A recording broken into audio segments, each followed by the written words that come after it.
Ganiro vya televiziyo Isanganiro ndabaramukije ndabaha n'ikaze mu makuru mu Kirundi agizwe n'ingingo nkuru zikurikira. Umushikiranganji w'intwaro yo hagati Martin Niteretse yagiraniye umubonano n'abagize umugwi ujejwe amatora seni aho barabira hamwe uko uwo mugwi uzotegura amatora bafatiye ku itegeko rishasha rigabura Burundi mu ntara zitanu. Gusangira ikiyago n'abahoze barongoye igihugu ngo ni ntambuko nziza umukuru w'igihugu yagize kuko abo bahoze barongoye ibihugu bafise uburambe mu byo kurongora igihugu bivugwa na Dr Guillaume Nkengurutse umuhinga mu vya politike n'imigenderanire n'ibindi bihugu. Ido nido ryaya n'ayandi ni mukanya sangwa ikaze.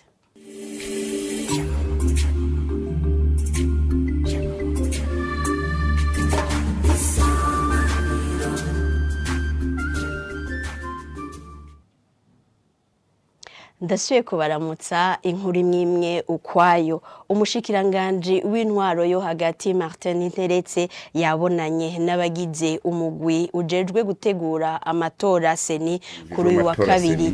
Ahanini ivyo bavugana n'ivyo gutegura amatora bisunze itegeko rishasha rigenga kugabanya intara amakomune n'amazone bigize Uburundi. Martin Niteretse amenyesha ko bemeranije ko vuba bagiye gutunganya iyindi nama izoba yatumiwemwo abakuru b'imigambwe kugira bose bumve kumwe ivyo gutegura amatora.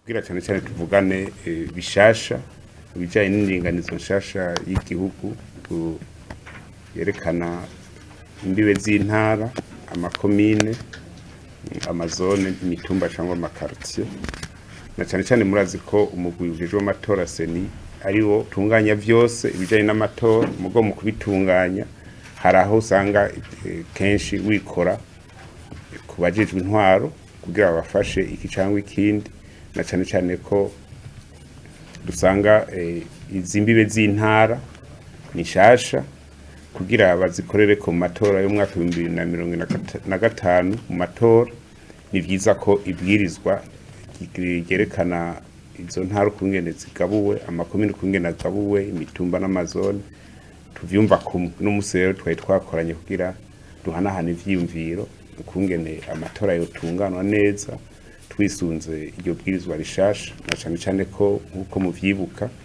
ku munsi wa mbere igenekerezo rya 2024 ukwezi kwa kane umwaka wa 2023 twari twakoranye inama n'abajejwe kurongora imigambwe ikorera mu Burundi mu kivuzo cabo nabo nyene bari basavye yuko twokorana hakiri kare n'umugwi ujejwe amatora kugira ivyimviro bakuye muri bibwirizwa ivyo twahanahanye kugira tubisabikanye twese uko na cyane murazi yuko umugwi seni bene abarongoye imigambwe barakorana cyane iyo hageze amatora twasanze ko byo bavyiza tugiye turavugana hakiri kare so kuvuga ko twinjiye mu kiringo c'amatora oya ni kubera hari bwirizwa rishasha kandi tegezwa kurisabikanya n'abajejwe kurishira mu ngiro uko umugwi seni mu bashira mu ngiro nawo urimwo na cyane ko muziko ku rubuga barafise yo cyo bita secteur regere mu ntara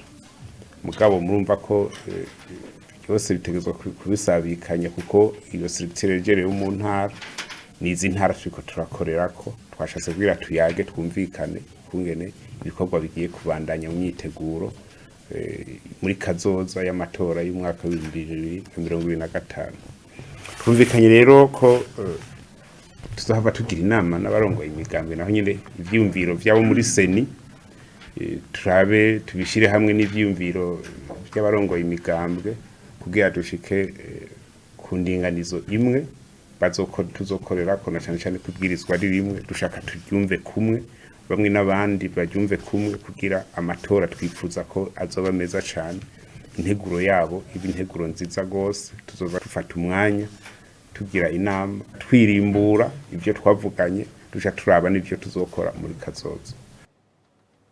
Ano makuru arabandanya mu gisata cyo kumenyesha amakuru, ubwigenge bwo kumenyesha amakuru ngo bwarateye imbere mu Burundi nkuko bishikirizwa n'userukira ibihugu by'ubumwe bwa Burayi muri uyu wa kabiri, abivuga yisunze ku murindi ibinyamakuru bishasha bivuka. Claude Boshu mu gihe yariko arerekana ibikorwa uwo muryango w'ibihugu bya Burayi ugiye kurangura muri kuno kwezi kwawuhariwe, yashimye ukuntu Uburundi bwitwararika gushigikira imigambi ifashwe mu mugongo n'ubumwe bwa Burayi. Tumukurikire asubirwamwo mu Kirundi na Omer Nduwayo. Pour ce qui concerne l'impact des activités de la coopération Union européenne-Burundi, on a fait quand même quelques efforts en termes de communication de ces impacts.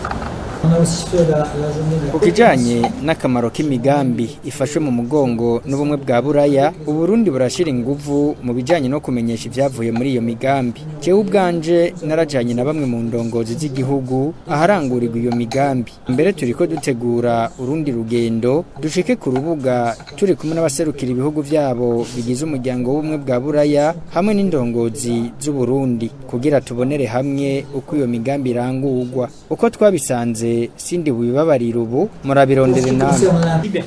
Il y a des améliorations qui ont été enregistrées dans ce pays. Et d'ailleurs, le classement Reporters sans frontières 2 années de suite y a fait écho. La progression du Burundi a été vraiment remarquable. Donc je trouve ça très positif.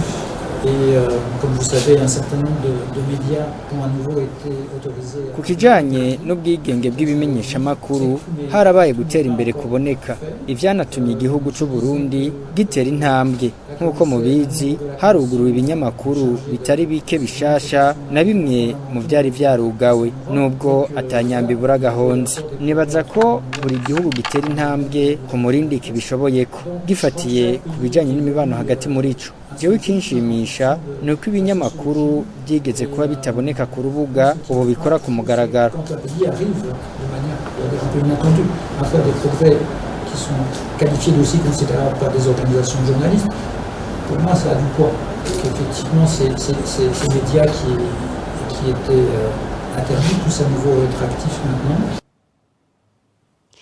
Ngo kubona umukuru w'igihugu yakira abahoze barongoye igihugu bakanasangira ikiyago ngo ni intambwe ikomeye kubera ko abo bahoze barongoye igihugu bafise uburambe mu byo kurongora igihugu nkuko bishikirizwa n'uwanonosoye ivya politike n'imigenderanire y'ibihugu.